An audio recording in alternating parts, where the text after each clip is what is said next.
Hey YouTube, English Picker here, enjoying a nice cup of tea. I thought I'd show you my picking finds for the weekend of the 27th of November 2011. Picked up a few bits this weekend, mainly coins, some silver, some gold and some other bits of paraphernalia, so I'll show you my picking finds. First of all, I got this this cool tray here. There's a £5 coin tray, it pulls out.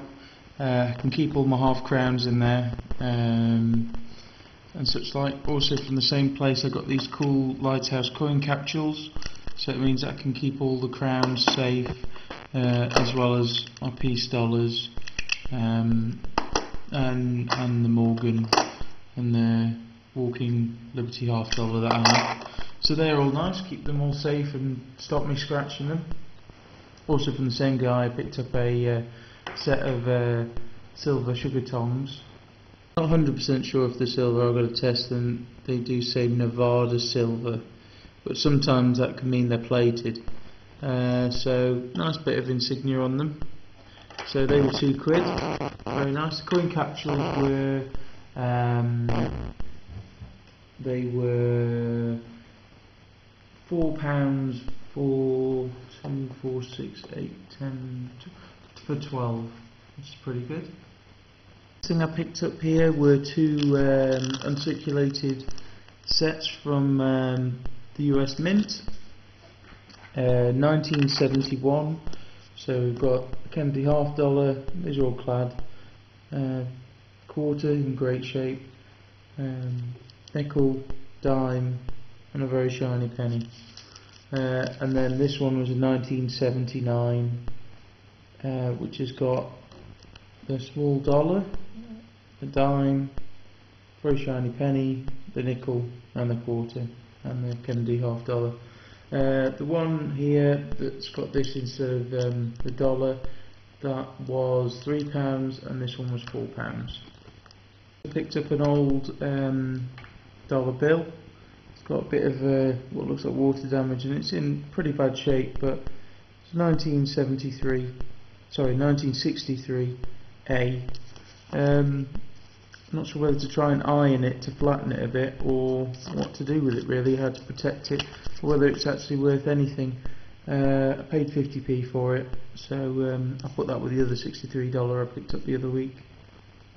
Some bits of jewellery. I picked up this nice singular earring which appears to be gold, small stones surrounded by larger yellow stone, no backing so can't tell, need to test it. I got this, that was 20p, this was 50p, a little bracelet, but it actually says 925 and it's gold plated, I think, because where I've tested the plating's coming off. But nowhere I'll take it, nowhere I'll take the gold plated stuff, even though it is silver underneath, so I might try and sell it on eBay, see how that goes. I've never really sold precious metals on eBay, so other than the coins, so see how that goes. I picked up these earrings for £3, maybe paid, £2.50, maybe paid a bit too much. Did the old magnet test, didn't pick up on that. Brought them back and they're some kind of brass or copper, which is annoying. But I picked up these, they're wood inlaid to some kind of antler, but on the butterflies it actually says 9 carat. So this, and I've tested it, this whole back thing's 9 carat, paid £2.50 for those. And that was in London as well. All these picking finds are from London. I went down there to different markets and antique fairs and stuff. So yeah, so I've probably got maybe grams worth there. So that's £11–12 worth of gold there. So now the coins. We've got some what I thought were gold coins that I picked up. One's Egyptian, the other's Mexican. I'll put this in another video. Paid £3 for that, and that was in a $2.99 box. That's brass, and this one is heavy gold plate. But you can see, focus on that. You can see where I've put the testing solution and it's taken the gold plate off. This one fizzed like crazy, so unfortunately not gold, but I'll check them on eBay, some of the bits, and get rid. I picked up a 1947 half crown, it's Cooper nickel one, novelty key ring for 50p.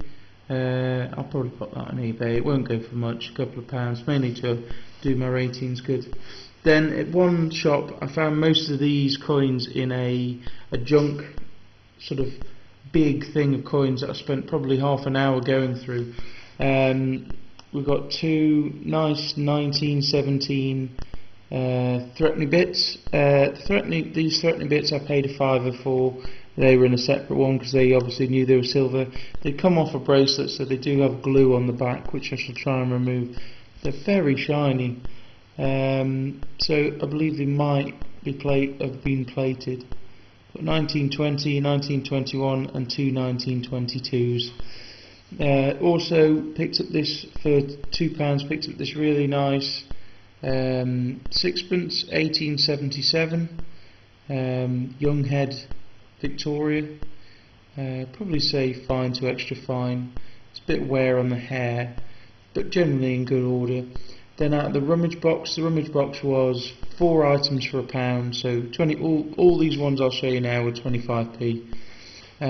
Picked up a 50% silver threepence, 1935. I've never seen one this colour before. Real sort of vivid aquamarine green colour. So pretty cool. I think that's why it went unnoticed, because it does look like it's copper. So that's cool. Picked up a sixpence. It's in the 1920s, but the date's really rubbed. So that's 50% silver. That's pretty cool. Picked up a Swedish 1 krona. This is 80% silver. This was 25p, so that's a bargain. Probably really only worth scrap. I don't think there's much market for that. Got a Canadian Canadian dime, 1965. So that will be silver of some description. Then I picked up a 10 cents Hong Kong with Gothic head Victoria on the back, quite worn, probably fine condition. 1899, that's solid silver. Then I picked up this. This is a Roosevelt dime in the worst condition I have ever seen.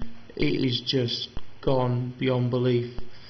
And me getting excited, I thought it said 1964. Now on the edge you can't really see, well maybe you can see the copper.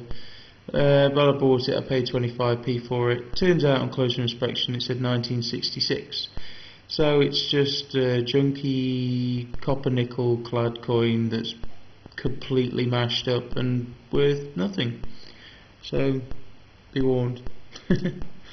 And then out of the bargain thing for 25p I picked up this really nice 1906 V nickel. I got 1906 the other day in much the same sort of order, but I paid a few pounds for it.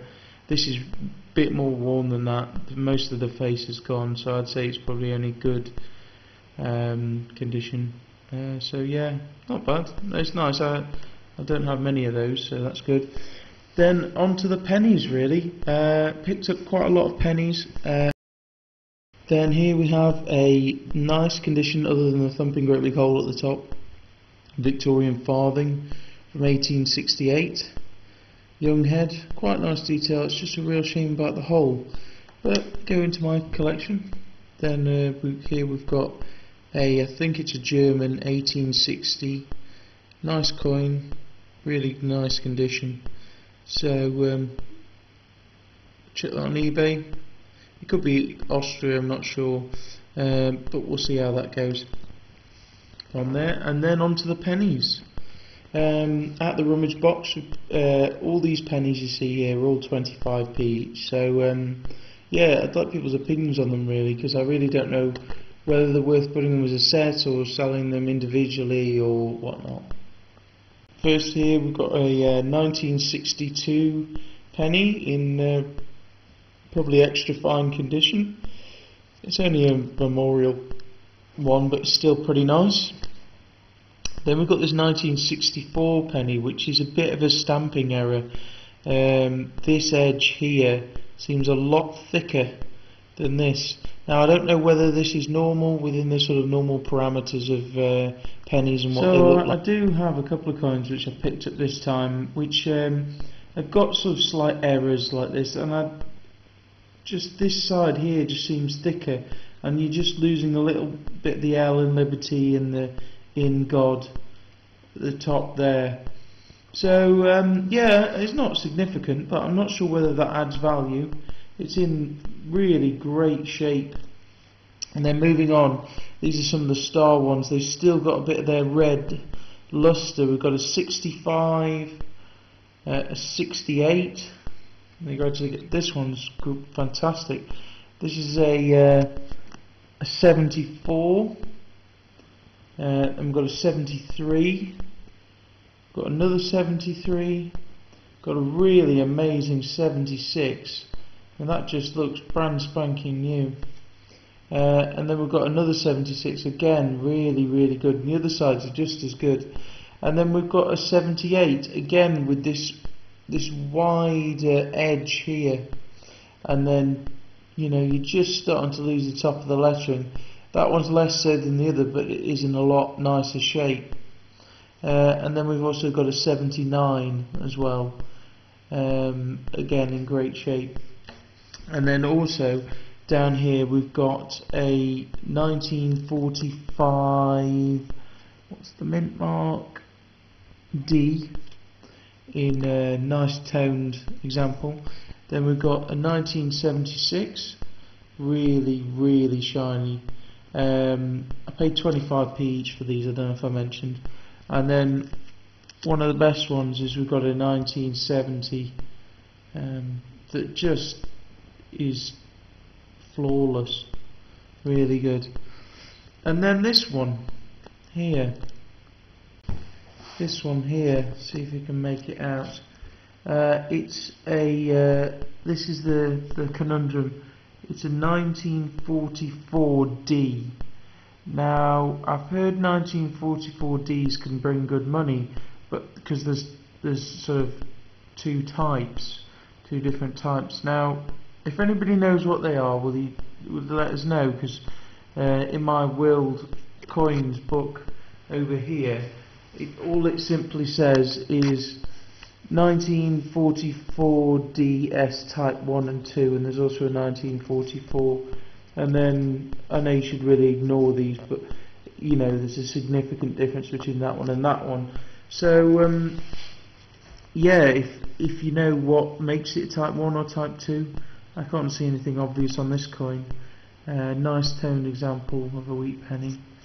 So yeah, I mean, could be a great find, I don't know. And then lastly, this one is a good find. Another minting error really. This is a Jefferson nickel. It's really nice and clean example. You can see 2 or 3 steps on the front of the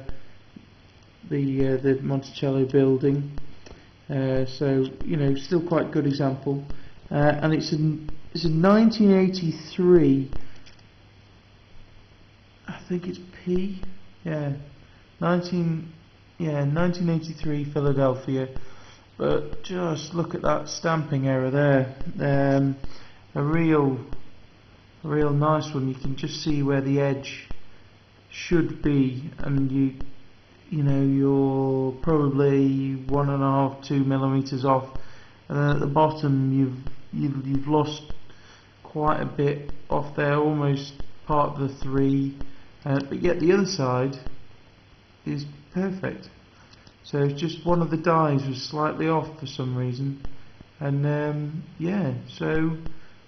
what do you think it's worth? I mean, I really could do with getting the cherry picker's guide or something like that to try and look up, see if it's a known example to find out how much it's worth. But yeah, I think it's got to be worth more than the 25p I paid for it. So yeah, pretty cool. So all in all, good weekend's picking. Thanks for watching.